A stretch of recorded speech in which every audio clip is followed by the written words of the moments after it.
আমাদের প্রাণের স্বদেশ। আজ বাংলাদেশ যে মাথা উঁচু করে দাঁড়িয়েছে, তার পেছনে রয়েছে দীর্ঘ বঞ্চনা, সংগ্রাম আর ত্যাগের ইতিহাস।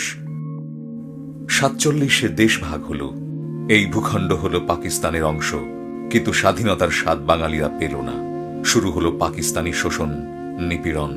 পাকিস্তানের ইতিহাস বৈষম্যের, শোষণের।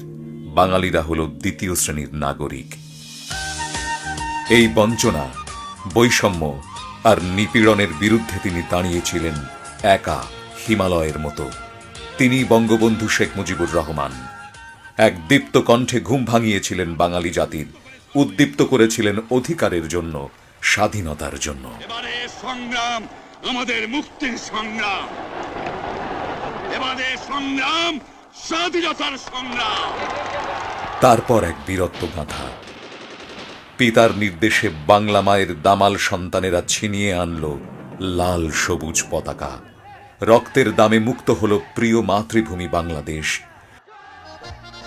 রাজনৈতিক মুক্তির পর পিতা ফিরলেন তার প্রিয় মাটিতে। এরপর জাতির পিতা ডাক দিলেন অর্থনৈতিক মুক্তির। শুরু হল দেশ গড়ার সংগ্রাম। কিন্তু ৭১-এর পরাজিত শক্তি ছিল ঘাপটি মেরে। তারা প্রতিশোধ নিল বাংলাদেশের বিরুদ্ধে, বাঙালির বিরুদ্ধে। বাংলাদেশ হারালো তার প্রতিষ্ঠাতা পিতাকে। এরপর বাংলাদেশের ইতিহাস এক অন্ধকার ইতিহাস। অধিকারহীন মানুষ, মুখ থুবড়ে পড়া গণতন্ত্র আর স্বৈরাচারের উল্লাস।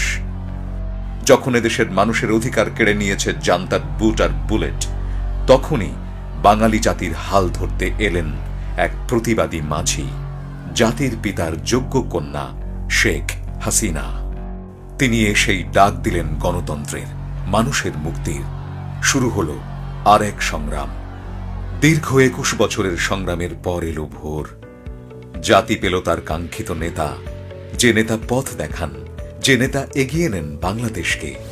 ক্ষুধা, দারিদ্র, অভাব, দুর্ভিক্ষ সবকিছুকে বিদায় করতে এক সাহসী যোদ্ধার, এক বীর গাঁথা।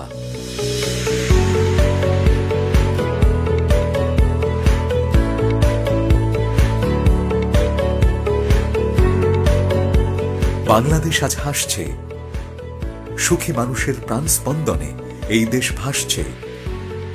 স্বপ্নের সীমানা ছাড়িয়ে বাংলাদেশ আজ বিশ্বের বিস্ময়ে, উন্নয়নের রোল মডেল। স্বল্পোন্নত দেশের গণ্ডি পেরিয়ে যাচ্ছে বাংলাদেশ। এই উত্তরণের জন্য জাতিসংঘের ৩টি শর্তই পূরণ করেছে বাংলাদেশ। জাতিসংঘের ECOSOC-এর পরামর্শক সংস্থা কমিটি ফর ডেভেলপমেন্ট পলিসি বাংলাদেশকে স্বল্পোন্নত দেশের তালিকা থেকে উত্তরণের জন্য সুপারিশ করেছে। কমিটি ফর ডেভেলপমেন্ট পলিসি কর্তৃক এই স্বীকৃতি বাংলাদেশের জন্য এক অনন্য মাইল ফলক। আমরা যখন স্বাধীন হই তখন আমাদের মাথাপিছু আয় ছিল $১৩১। আজ $১,৬১০। ১৯৭১-এ এদেশের মানুষের গড় আয়ু ছিল ৪৭ বছর, যা আজ প্রায় ৭২ বছর।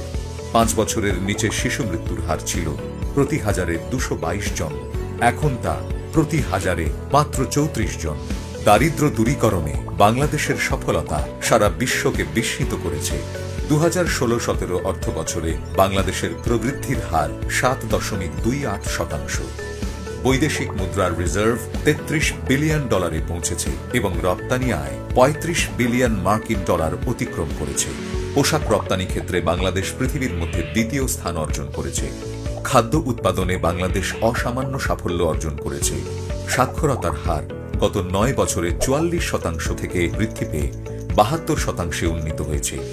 বিদ্যুৎ উৎপাদন ক্ষমতা ২০০৮ সালে ৩,২৬৪ মেগাওয়াট থেকে বর্তমানে ১৬,৩৫০ মেগাওয়াটে উন্নীত হয়েছে। নারীর ক্ষমতায়নে বাংলাদেশের অর্জন ইউনেস্কো কর্তৃক স্বীকৃত। তথ্য প্রযুক্তি বাংলাদেশের আরেকটি বিপ্লবের সাক্ষী। বাংলাদেশের এই স্বপ্ন পূরণের গল্প পৃথিবীর দারিদ্র্য পীড়িত রাষ্ট্রগুলোর জন্য আজ অনুপ্রেরণার উৎস। বাংলাদেশের সবচেয়ে বড় সম্পদ এদেশের তরুণ জনগোষ্ঠী।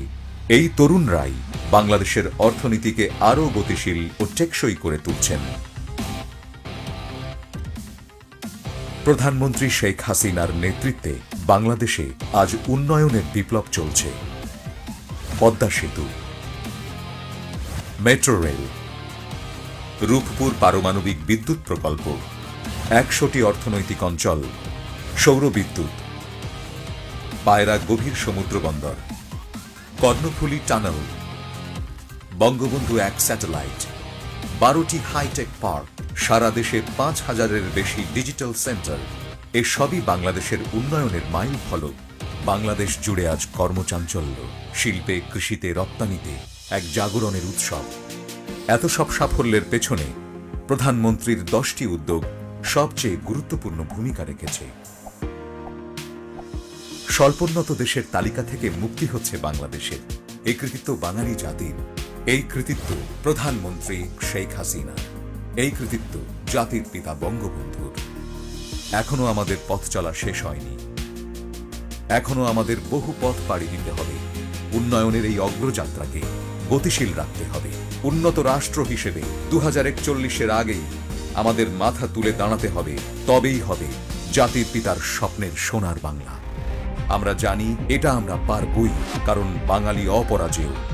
বাঙালি জাতি হারে না, হারবেও না, আমরা বিজয়ী।